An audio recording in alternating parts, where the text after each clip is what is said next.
hand on your heart, look up at the sky, smile, and say, hey, I'm alive. Thanks for being alive with me today.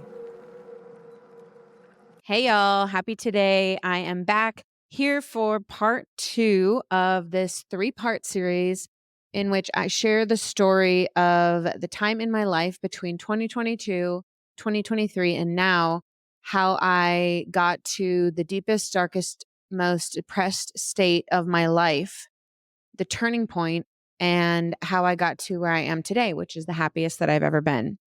Now, we left part 1 at a pivotal moment.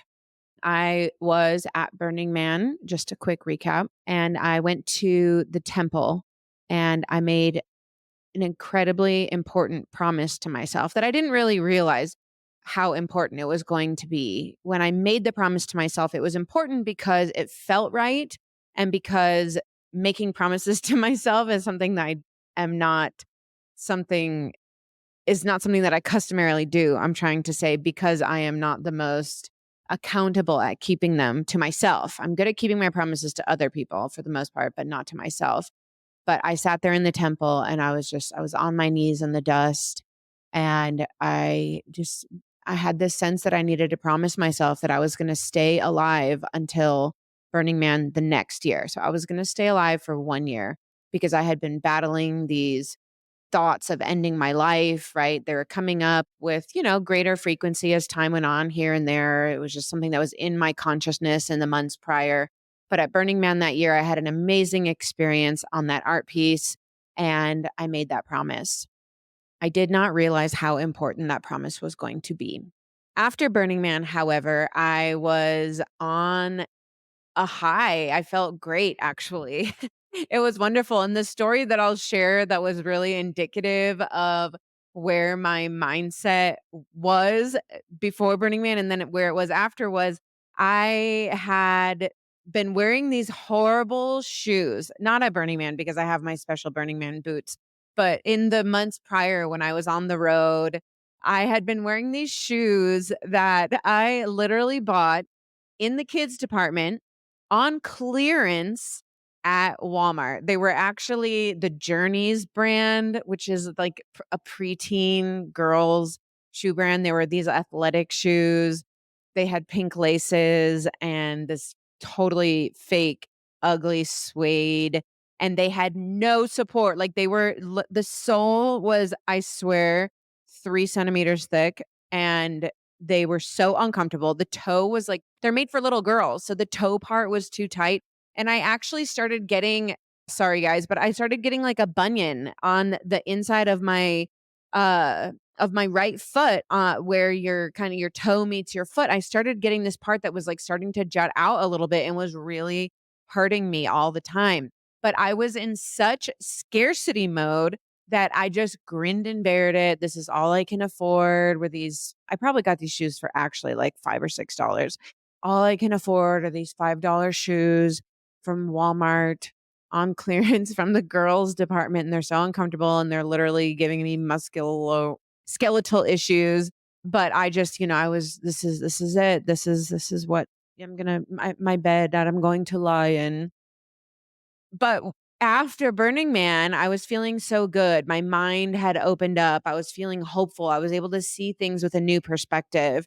And on my way after Burning Man, as I was looping over and I was going to go through Sacramento to visit a friend of mine and then to San Francisco to spend some time visiting, I stopped at a very shitty strip mall in a very one of those budget strip malls where it's like the low cost grocery store and the fake shoe company. So it wasn't actually athletic shoe store. They had the brands, the Vans, the Nikes, the Adidas, what have you. But it wasn't a Foot Locker. I'm trying to communicate. It was sort of like a knockoff Foot Locker vibe.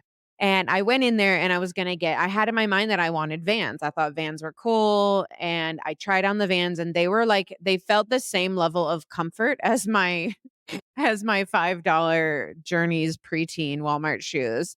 And the Vans were on sale. So I was like, excited, but then disappointed when I tried them on and they were not comfortable. So I just kept perusing around the store. I came upon the Nikes and I was like, "Oh, cool. Nike Air Force Ones. Those are also really cool looking."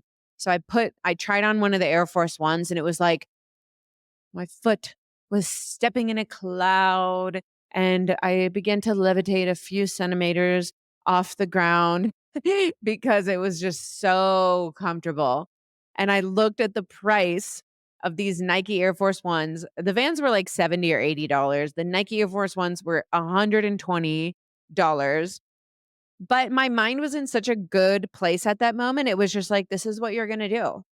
Your foot is hurting you. You can't be wearing these shitty shoes anymore. It's time for you to take care of your body and quit being in such scarcity mode and invest in these shoes so that you can enjoy your life. So I just remember that day. I was so excited. I still had some feelings of anxiety when I was buying the shoes and like bringing them up to the counter and handing my credit card. It was like this exhilaration. But I was also really excited about the idea of just investing in myself. It felt really good after living in such scarcity mode and stressing over every dollar and wearing shitty shoes and God knows, like not getting campsites in the RV and staying in sketchy places. I mean, my scarcity showed up in so many ways. So I had these fabulous new Nikes and I just felt like I was walking on clouds and I felt like I was so cool.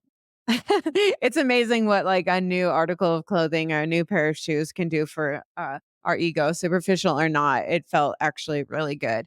So I had a great time with my friend in Sacramento. I had a fabulous time in San Francisco visiting my friends and I was feeling really good. Now, fast forward a little bit, I'm still making my way down the coast of California. I spent some time in Monterey with a friend, and then I went down to Santa Barbara, which is where I went to college and lived for a few years after college. And now we're coming into like the late September, October, early October timeframe. And this is where I don't really know how to say it other than the artist of the Fear Beast art piece that I told you about on episode 1 that was just so profound for me, that gave me this sense where I could see from the outside what my negative self-talk was like and how horrible it was and how I was just letting it go unchecked and not reining it in and that art piece was what led me to make that promise to myself to stay alive. Well, somewhere in early or mid October, the news was shared widely among the artist and burner community that Tigray Michal Lively had decided to end their life. Whew. It was such a big deal for me. I'm getting emotional, actually. Sorry.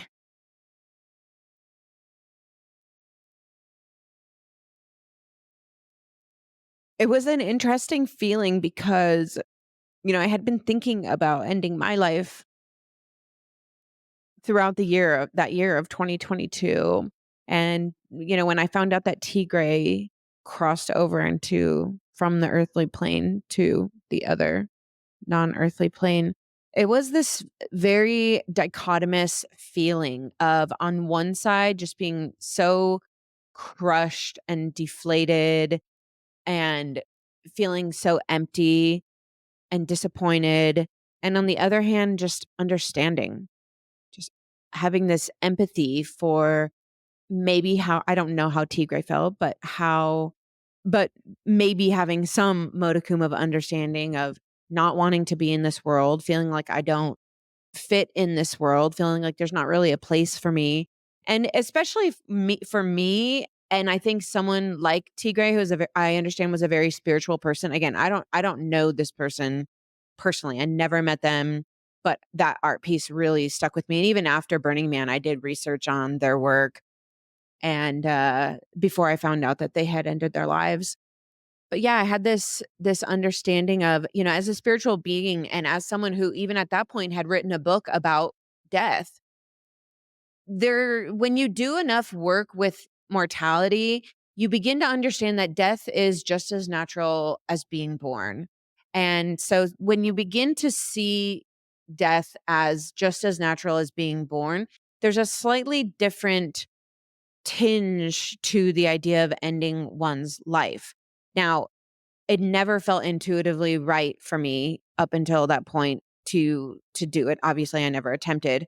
But there is this sense of like, I am energy, I am a spiritual being. This body is just a casing. And so, when it is time that it is just crossing from one plane to the other. So it was this understanding of what Tigray might have been going through, feeling totally lost and like one doesn't belong in this life. And then also that deep, just, oh, pain and disappointment and sorrow. So it was a really complicated moment for me. And it just brought back what I had been feeling prior to Burning Man, which was, of course, a lot of negative thinking, the fear beast, all that began to come back. It also caused me to look at my self-worth a lot because before Burning Man, another individual had opted to take their life who I looked up to. This was one of the co-founders of Meow Wolf, again, another person from the burner and artist community who I felt like had all the success. Oh my gosh. Like you founded this amazing immersive art experience it's now expanding across the country in this really big way, and you're supporting other artists, and that's not enough. And so I'm just really grappling with these notions of like, what do we do? Like if success isn't it, what's it? Whew. But after that happened, I began to spiral down. So I was in Santa Barbara and then I went to San Diego and I was spending a lot of time alone and I was just, nothing was working. I was losing my zeal for life. I was then crossing across to head back to Austin for the holidays. I stopped and visited my grandmother in Phoenix. And by the time I got back to Austin in I think December. No, it was actually right after Thanksgiving, 2022. I couldn't I couldn't do anything. I was a mess. I was a wreck.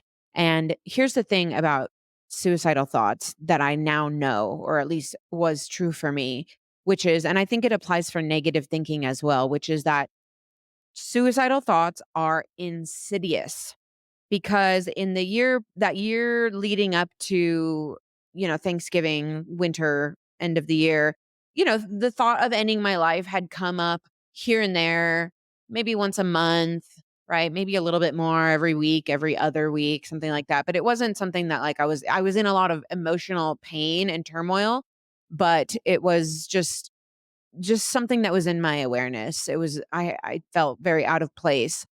But what I found out by the end of the year is that these suicidal thoughts are insidious and that if we let them go unchecked and I let them go unchecked, they begin to take over your life and your psyche and your mind. And by the time I got back to Austin for the holidays with my family, what had been a thought every month became every week, became every day. To by the time I got back to Austin, I was thinking about ending my life on like an all day, everyday loop. I felt so out of my body. I can't just, it's like there was so much pain. I didn't want to be in so much emotional pain. I just didn't want to be in my body. I was out of place in this life. And this is why that promise in the temple saved my life. Because here we are in November, thinking about my pain and ending my life all the time. I even thought through how I would do it. I had this plan that I was going to take my RV and hook up the exhaust to the window and just be off in a forest somewhere and take some sleeping pills and never wake up. Yeah. Couldn't bring myself to do it though, because I had made that fucking promise to myself. And I can't tell you how many times that promise came up. And something about that promise, whoo, sorry, I'm getting emotional again. something about that promise that I had made to myself not to live for the rest of my life. That promise I didn't say I was going to live forever. It was just, I'm going to live for one more year. And that promise that I had made to myself, I kept it even when I didn't want to. And I remember so clearly Christmas that year. I could barely get out of bed. I was crying all the time. I was just, like I said, a mess and so much pain in this insidious dark loop of thoughts of ending my life. And Christmas, afterwards, we went to go visit my sister and her family up in near Tulsa, Oklahoma. And I remember we were going to take a family picture, and it was like everyone sat on the couch, and it was smile, and I felt like a puppet, felt like a marionette. Like I was like I couldn't smile. I was like my face couldn't smile. That's how heavy and just depressed I was, as I just couldn't smile. And my eyes were so just tired from crying and from the darkness and the heaviness. But that promise kept me alive. What happened next was nothing short of a miracle. Some time back, I had applied to attend a Vipassana meditation retreat. And especially I think around the pandemic and afterwards, they became very hard to get into. Like there were always waiting lists. And so I had been on this waiting list for months for I kept putting myself on waiting lists and I would never get it. And so a couple days before New Year's, I got an email that said that for the retreat from the beginning of like a couple days after New Year's for 10 days, I got accepted to attend. Can I go? Click yes or no. If you don't know, Vipassana is a 10-day silent meditation retreat. They have them all over the country, all over the world, rather. And when I got that email, it was like, oh, whoa, this is a big decision, because a 10-day silent meditation retreat can be very intense. And they actually say multiple times in the email that they sent me about the wait list and in the documentation and the information on their website that if you have mental disorders, if you are unstable mentally, like don't come.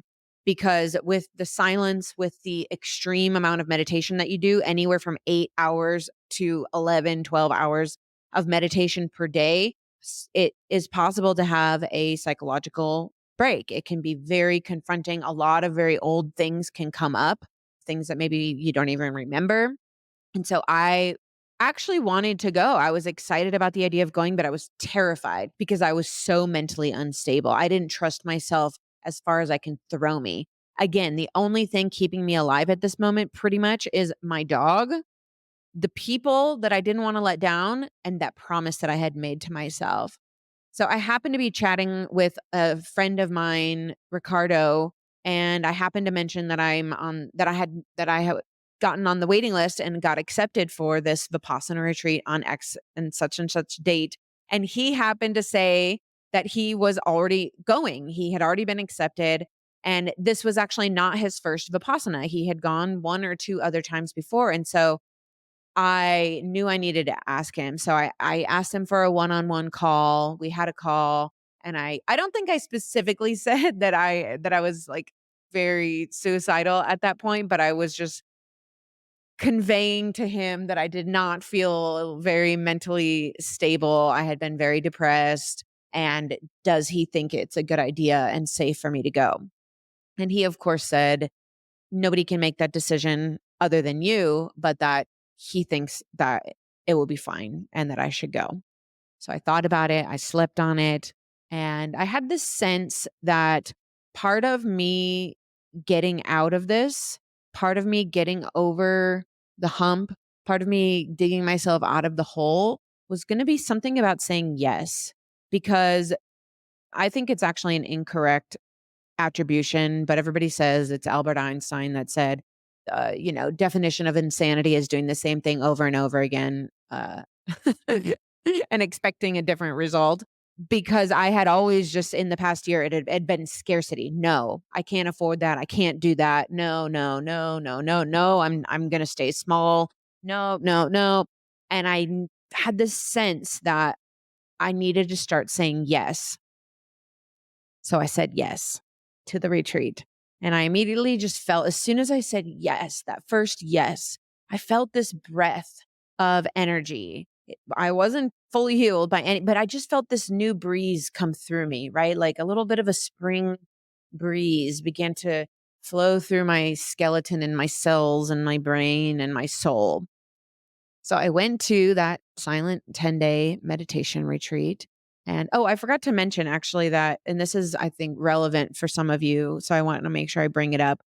In these months leading up to this, where, I had gone down to the darkest depths of my life, I also concurrently had developed this horrible sciatica pain, like to the point where I was on a cane for like a month. Many people when they have sciatica, they can't sit, but they can stand.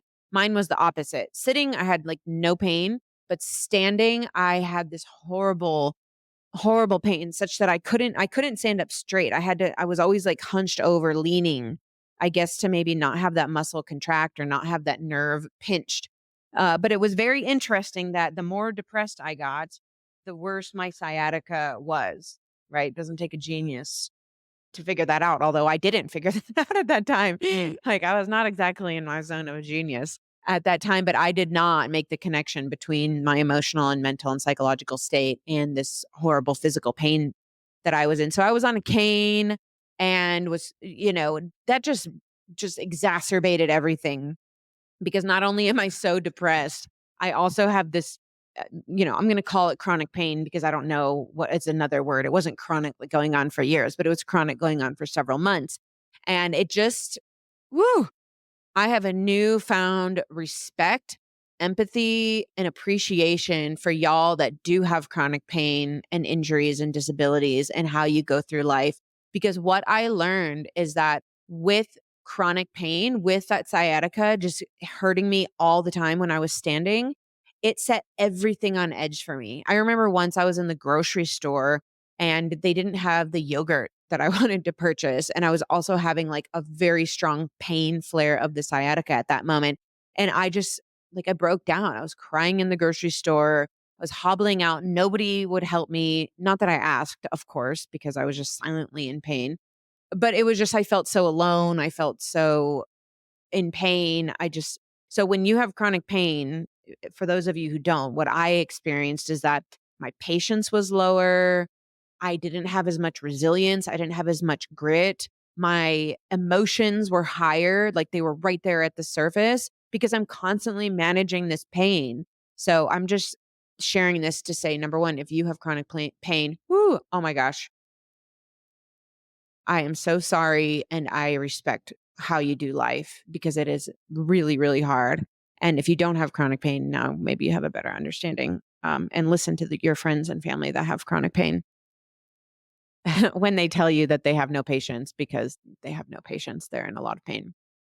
But when I went to this meditation retreat, was, looking forward to it. I was also reticent and a little bit scared about this mental state that I was in, but I had just felt this like breath, this breeze, like I said. And I brought my yoga mat to do silent yoga in my room. And I also bought this really shitty TENS machine that my mom had gotten me. It's like $7 on Amazon or something. And if you don't know what a TENS machine is, it's this little device that you stick on you and it's electric, it's battery powered, and it gives you little electrical shocks that is said to disrupt the pain flow from the injury to your brain and may also relax the muscle. So in addition to meditating like 8 hours a day and being in this silent, peaceful, beautiful retreat, I was stretching multiple times a day. I was operating this TENS machine on my sciatica and my lower back multiple times a day. And let me tell you that by the end of that retreat, my sciatica pain was gone. And I started to feel a little bit more like myself again. A quick aside about the Vipassana meditation retreat.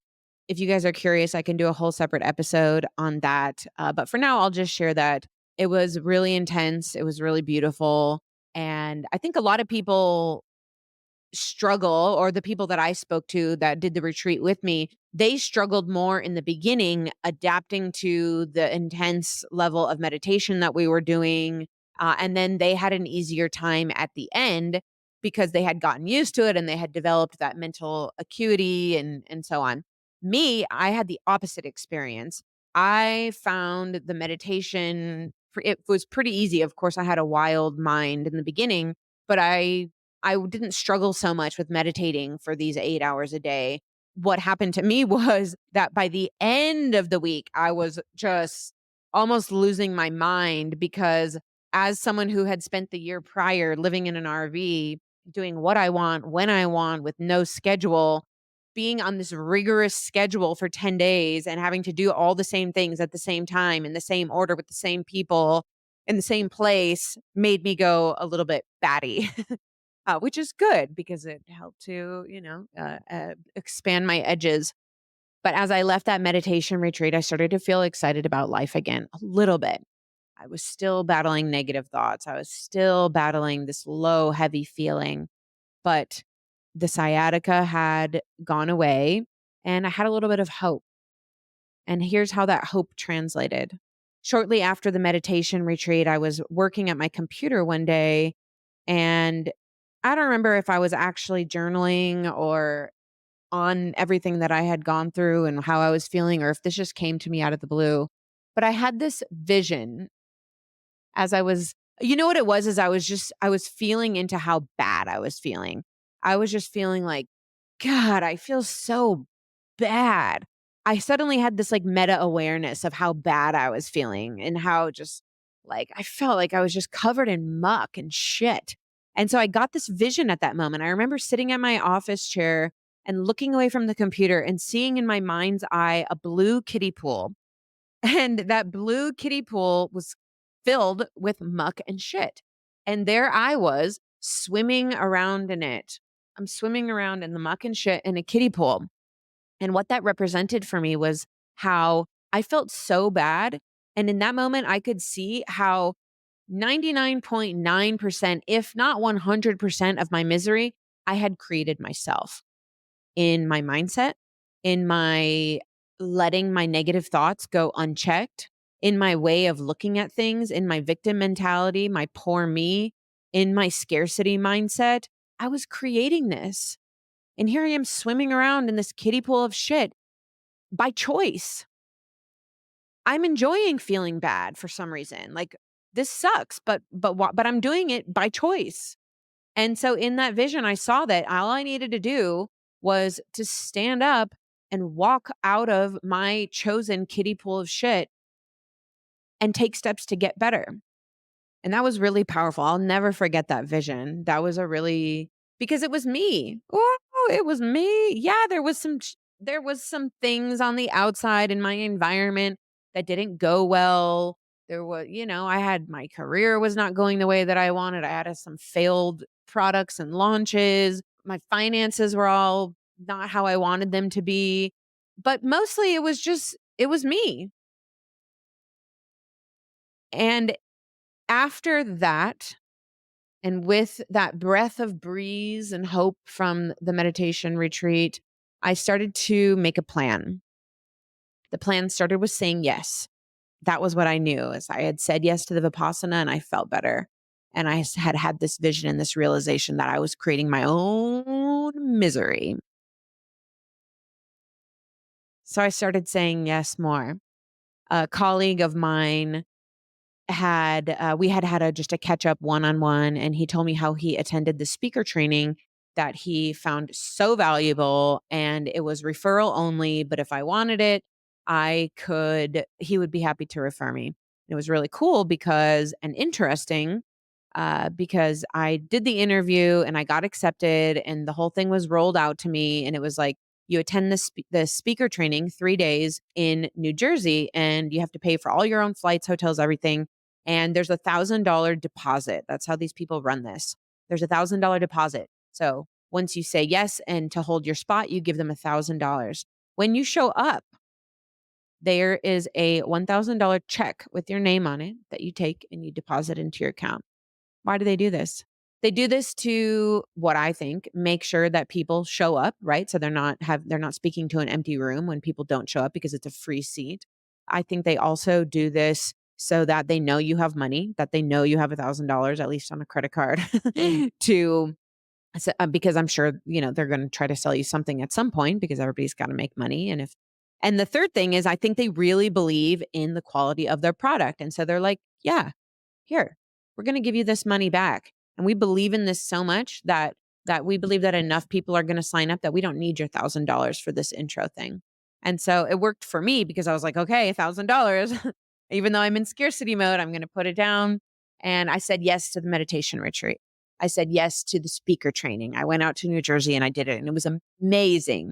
It was amazing. If you're interested in this training, get at me. I'll tell you all about it. These people are fantastic. It totally changed the way I look at speaking and was super inspiring and informative and helpful.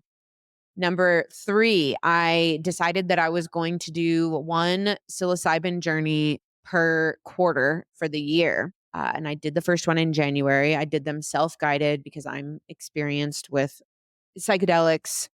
So I felt very comfortable doing my own self-guided journey alone with an eye mask and the headphones and the exact right dosage that I knew was good for me. And my first one was amazing. It showed me so much. It was beautiful.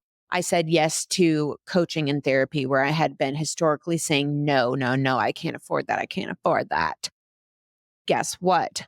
There are cheap coaches and cheaper therapy options out there if I could just get my head out of my ass and start looking and say yes. So that's what I did. I went on BetterHelp and there was a low income payment tier. And I did that and I got an amazing therapist. Amber, yes, you saved me. Thank you. I also hired a coach. I went on Fiverr and I found a coach that I felt like I could afford that was just edgy enough. Her name is Alina. She was in Eastern Europe, which was one of the reasons that it was so affordable for me. She was also amazing and guided me. I said yes to medicine. I started after the psilocybin journey.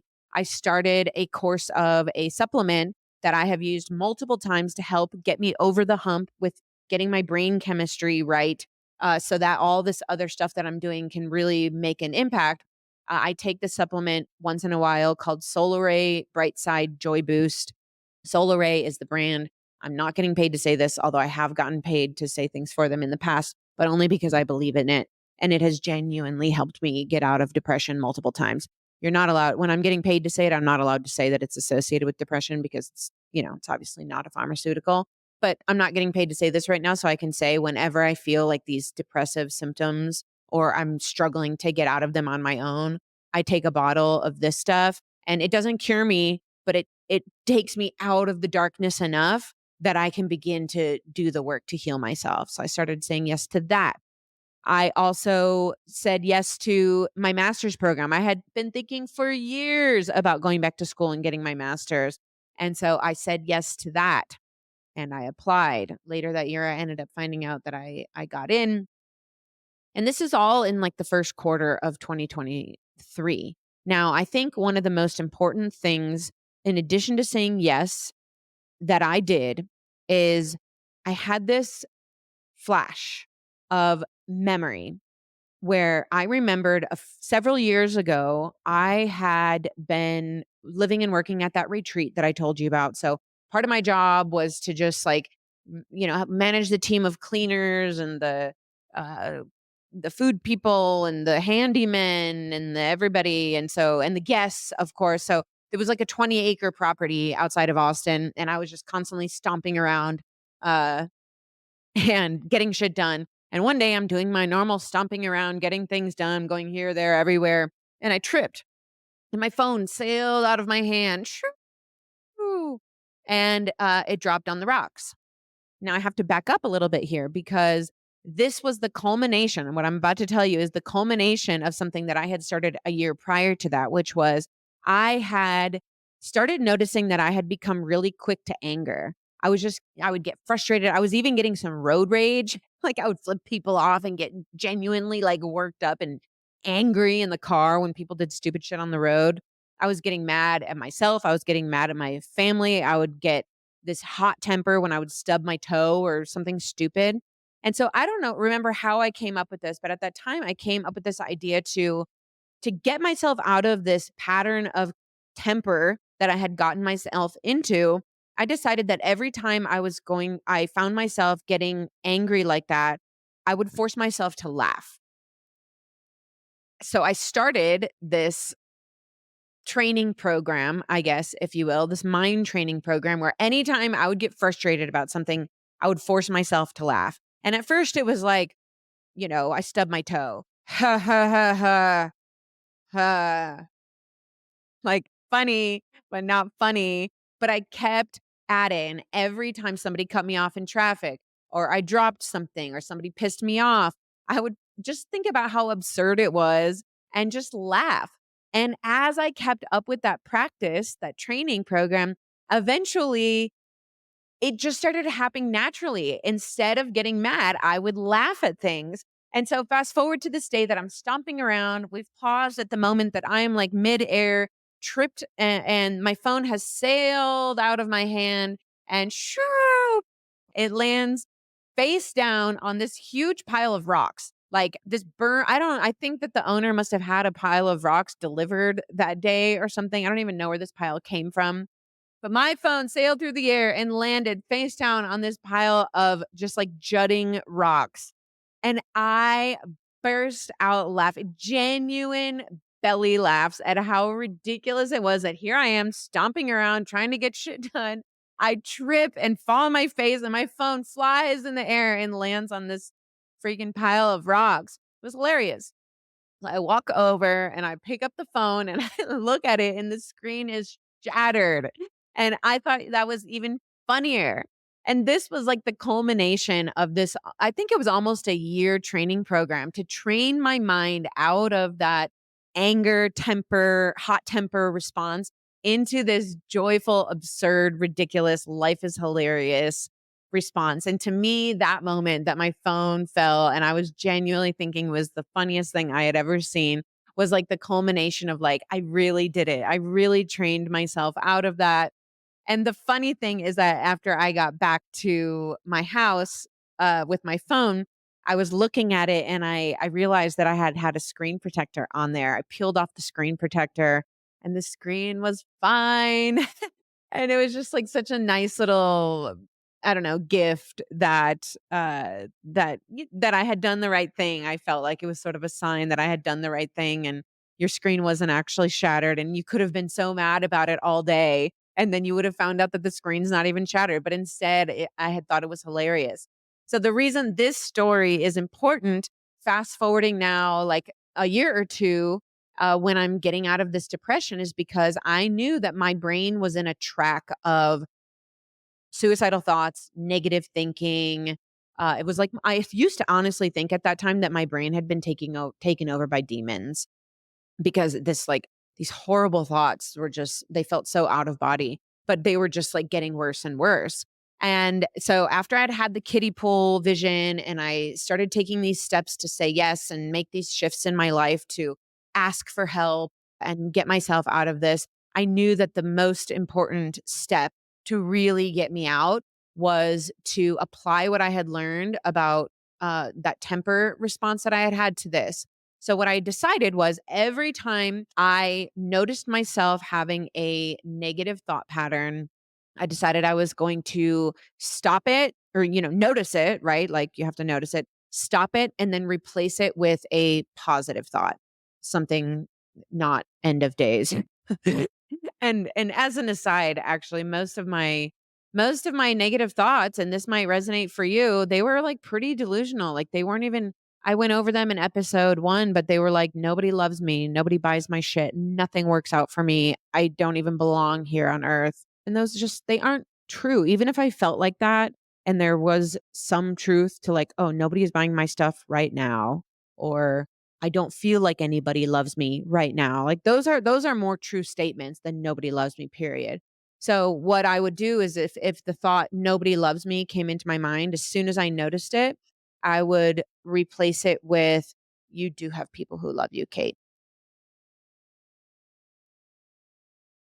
And at first, I call this practice now barge to jet ski, because at first it was like turning a big old barge loaded with 100 containers on the open ocean. And that guy's just gotten a call and he's smoking a cigarette. And it's like, hey, Charlie, you got to come back. You got to come back. So Charlie's puffing on his cigarette and he tries to turn this barge. All right, we got to turn. But turning a barge, it's like, whoa, you got to make a big old wide turn. And I don't know, I'm not a nautical expert, but I'm just going to make the exaggeration that it takes a mile or however long to turn that big old barge. That's what it felt like in my mind. It was like going from that negative thought was to the positive one was like this creaky old ship that, like, I didn't even fully believe it. Like the positive thought that I was replacing it with, but I was like, okay, we're just going to go with it. We're going to fake it till we make it here. And I kept doing that. And literally, people, sometimes it was like 20 times a day, I would have the negative thought. I would have to notice it and replace it with the positive thought. So we doing reps. We doing reps here all day, every day. But the reason I call this practice barge to jet ski is because soon it became more like turning a jet ski when I was changing the negative thought to the positive one. It was like that barge was, we done got smaller. We got more nimble. The brain did, right? These neuroplastic connections were beginning to be made. The old rut of negative thinking was beginning to be filled in, and we're building this new rut of positive, optimistic, logical thoughts. And that's why soon I found like it was pretty easy. Like, oh, okay, cool. Negative thought came in. Nobody buys my shit. Positive thought, people have bought your shit in the past. Your book is still selling. Okay, move on with my day. And I actually believed it. And it felt logical and it felt real. I now know that this is called, because in my master's program, I wrote a whole paper about it. It's called self-directed neuroplasticity. And you can you'll be able to find my whole episode on this soon. I highly recommend it if this practice resonates for you at all. It's now worked for me multiple times. So self-directed neuroplasticity is the real name. I call it barge to jet ski. But the cool thing is that what I found as time went on is that it went from barge to jet ski to cool ocean breeze with the sun shining down on me, because I began to, as I continued to do this work, I began to have this free flow of positive thoughts and energy start to come through me, where I didn't even have to do the reps of changing the negative thought to the positive thought anymore. I was just seeing things in a positive light. I was seeing things in a new perspective. I was seeing opportunities instead of obstacles. And it was beautiful. I just shared a lot. That was a lot about all of the different ways and tools and mindset shifts that I used to turn the tide for me from not being able to get out of bed and crying 24/7 and thinking of ending my life all the time, taking that RV out to the woods, to beginning to have a free flow of positive energy and seeing opportunity and hope. There's no one size fits all. Mm-mm. There's no one size fits all. But you never know. You never know what might work for you. And I can only share what worked for me. Now, this is the end. We're nearing the end of episode 2. And the next episode, I'm going to share the magic. There's no other word for it, but the absolute magic that began to occur in my life after I had really remained strong in all of these steps that I was taking to get myself back to Kate again. And so I can't wait to share these stories with you. Episode 3 is going to be full of these beautiful stories. So stay tuned. Episode 3 coming at you soon. Lots of love. From the bottom of my heart, thank you for tuning in, for listening. and for subscribing. This is a brand new podcast. I appreciate your support. Like, follow, subscribe, all the things. If you're interested in working with me, you can get some more information at www.katemanser.com. My books are always available all over the interwebs, and you can find me online on TikTok and Instagram. I am at The Alive Kate. And on that note, it's a gorgeous day to be alive. I'm glad you're here. I'm glad I'm here. I'm glad Pajamas is here, even though she just ate 5 protein bars, 4 of which she consumed the wrapper as well. Life is always an adventure. Thank you for being alive with me today.